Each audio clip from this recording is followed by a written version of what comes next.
തിരുവനന്തപുരത്ത് അതിരുവിട്ട് SFI പ്രതിഷേധം. കേരള സർവകലാശാലയിലെ SFI അഴിഞ്ഞാട്ടത്തിൽ നോക്കുകുത്തിയായി പോലീസ്.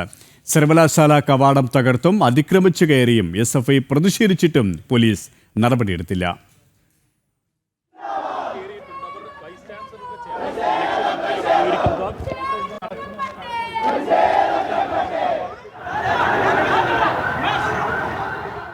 കേരള യൂണിവേഴ്സിറ്റി ആസ്ഥാനത്തേക്ക് SFI നടത്തിയ മാർച്ച് അക്രമാസക്തമായി. സർവകലാശാല ആസ്ഥാനത്ത് അതിക്രമിച്ചു കിടന്ന SFI പ്രവർത്തകർ VC-യുടെ ചേംബർ മുൻപിലെത്തിയത് പോലീസിനെ മറികടന്നാണ്. അക്രമാസാധ്യത നിലനിന്നിട്ടും പോലീസ് അനങ്ങിയില്ല.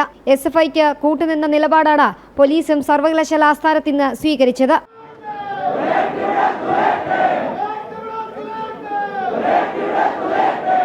SFI പ്രവർത്തകർ നടത്തിയ അക്രമത്തിൽ പോലീസിനും പരിക്കേറ്റു. മാർച്ച് സംഘർഷമായിട്ടും പോലീസ് തടഞ്ഞില്ല.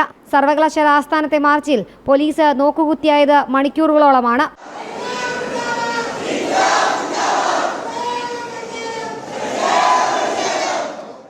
VC സർവകലാശാലയിൽ എത്താതിരുന്നിട്ടും ചേംബറിന് മുൻപിൽ SFI പ്രതിഷേധിച്ചു. സമാധാന അന്തരീക്ഷം കൈവിട്ടതോടെ ഒടുവിൽ പ്രവർത്തകരെ അറസ്റ്റ് ചെയ്ത് നീക്കി.